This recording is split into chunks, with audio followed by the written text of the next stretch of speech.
Okay, in this video I am going to talk about our infertility struggle so far. I have been trying to get pregnant for about the past 3 years of really trying. If we wanted to really go back, it's been 4 years. We tried a year without seeing a doctor. Um, in the our first attempt was Clomid and timed intercourse. So what I would do is take Clomid pills, cycle days 3 through 7 or 8, and then do ovulation predictor kits, find out if I was ovulating, and the day that I was ovulating, I'd call the doctor, let them know that I got the positive OPK, and start doing the dirty. Um, Never got pregnant. Um, After about 6 months, I was trying to push the doctor into letting us do an IUI, but he was totally against it. He wanted us to keep on trying. At this point in my life, I don't have a lot of patience. If I know something's not working, either work with me on it or don't. And if you don't, then I'm gonna move on. So I did. I moved on to another doctor who wanted to do 2 more rounds of just trying Clomid and then do an IUI if it didn't work after that. So we ended up doing the 2 more rounds of Clomid and timed intercourse, and neither of them worked. But at that point, it had been now about 8 heartbreaks, and I needed a break. Um, every single time I would start a period afterwards or get the negative pregnancy test, I'd be crying. I can remember a couple of times sitting down to use the bathroom, and when I would wipe, there would be blood, and I'd start crying because I wasn't pregnant. Um, it can be really devastating. I would never pick on somebody who's trying so desperately to get pregnant, or make any rude comments, or people. Even you have friends who are saying, you can have my kids for the day if you want, and um, others saying just stop trying and it'll happen naturally. No, it's not going to happen naturally because I don't even get a period on my own. Um, it's great that happened naturally for you guys, but that's not how it's going to work for me, unfortunately. Um, so that was a real struggle of listening to friends say stuff like that, and I'm not one who will come out and say something like, I'm always scared of hurting somebody's feelings, so I wouldn't say anything like, that's great that it worked for you, but guess what? It's not going to work for me. Um, I did explain a couple of times to my friends that, I don't get a period on my own, and you need a period in order to get pregnant.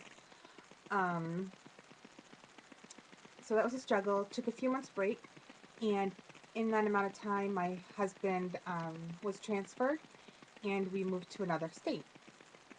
So we wanted to make sure that we were settled in our house. We found a house in a month. Uh, Moved in here a couple weeks after we found the house.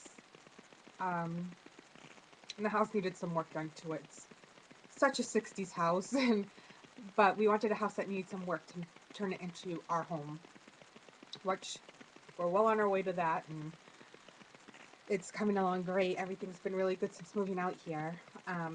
We're only about 30 minutes away from a great hospital. I'm not going to say which hospital it is just for privacy purposes, um, but it's one that's really well known for its fertility work that it does, and um, have a great doctor there. I love him to pieces.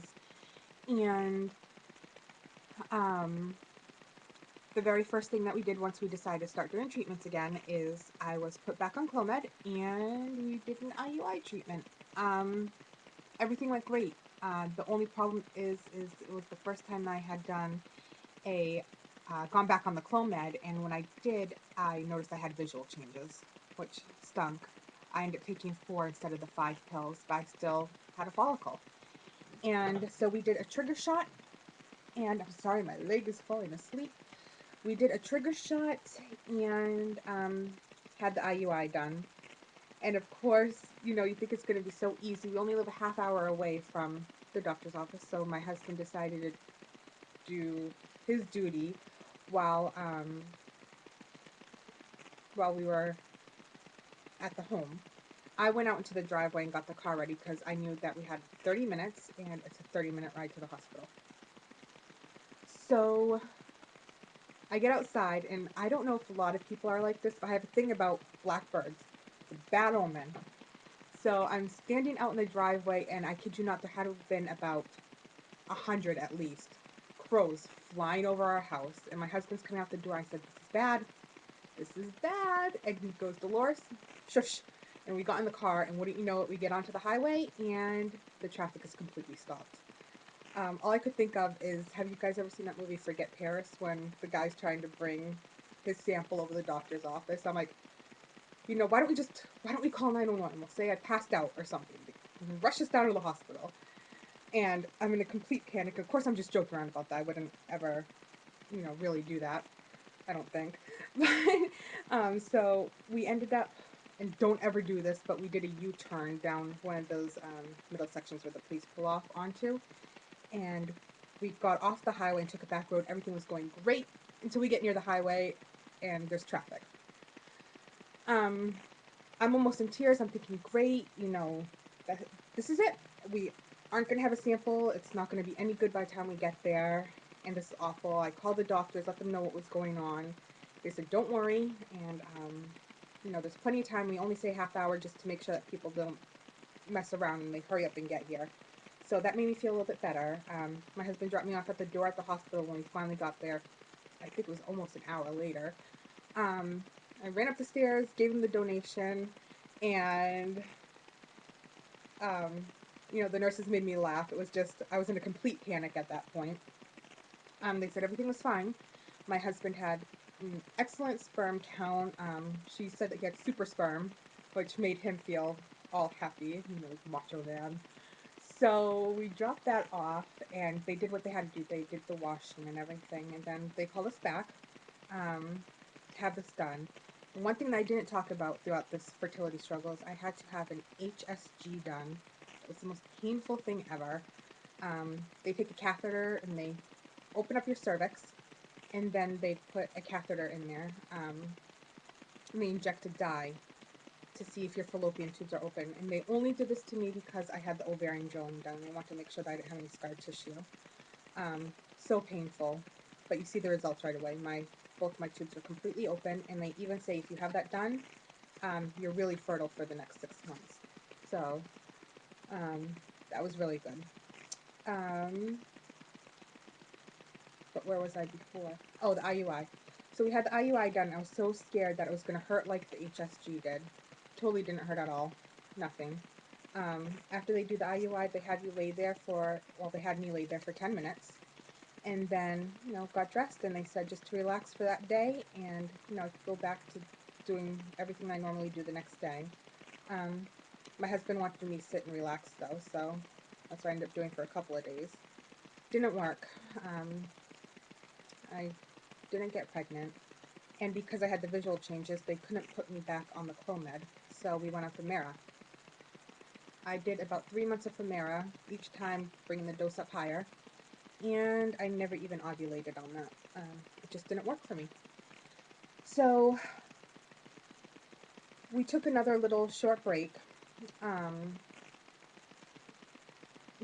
You definitely need breaks once in a while when you're going through the fertility treatments to keep your sanity.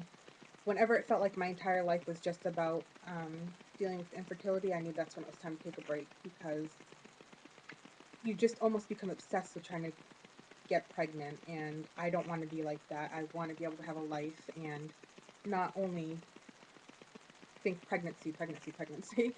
So we took another break, and we actually just started treatments again a couple of weeks ago. I'm doing Burvell.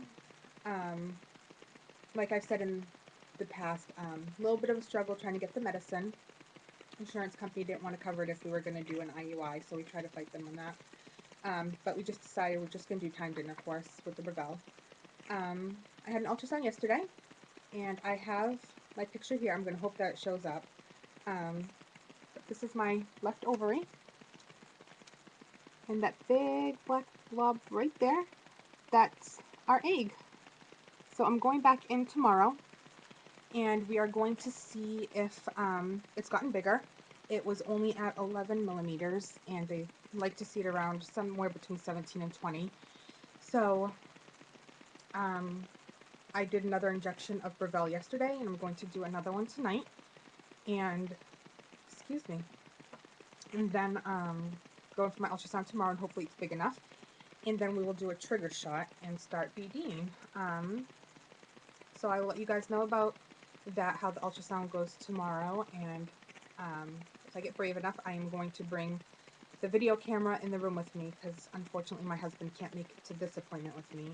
He goes to almost every single appointment with me. He really likes to be involved with this. We both have good feelings about this time, but you know, we're cautious too. We don't want to get hurt.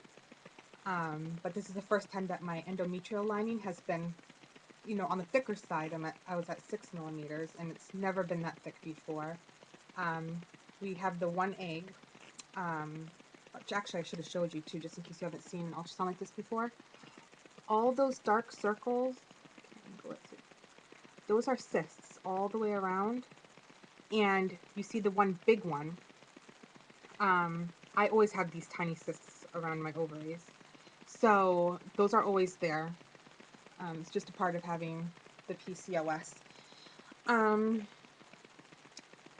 So yeah, I'm gonna go in tomorrow, get that checked out. My husband already is calling it the little muffin. He actually came out and said that last night, and you know, I get to see this special side of him where he's such a teddy bear, and I wish more people could see that about him, because he's a macho military guy, but he really is such a love muffin. He is the most amazing person I've ever known. I'm almost ready to cry just talking about him because of how amazing he's been throughout everything that we've been through. He's definitely a person I can lean on. You know, there's times when it gets really hard going through these treatments, and I can't imagine how he can stay with me because I know he wants a child so badly. And he's never said anything to make me feel like that. It's just my own thoughts, and me. And it's just great to know that he's always here, and he knows how to make me feel better. He's an amazing person. Not usually a crier. I think it's a little bit of the medicine and excitement and nervousness. But I can't wait. Tomorrow's going to be the big day, and hopefully everything goes really well. Gonna just stay positive about it. If it doesn't work, then it doesn't work. But if it does, it's going to be amazing. And the love that I have for our future child is just unbelievable at this point. I can't even explain how much we already love a child that doesn't even exist yet. You know, we're just working towards it, and I didn't think that you could love something like that so much when it just doesn't even exist. So sorry about getting mopey, but you know, it's all a part of the PCOS, and we all go through this. But yeah, maybe I will do one more video because the dogs are in the background. I want to introduce the dogs to you guys, and hopefully my husband can get over camera shyness. I'll introduce him as well. But that's it. So definitely new video tomorrow letting you guys know about how the appointment went. All right, talk to you guys later. Bye.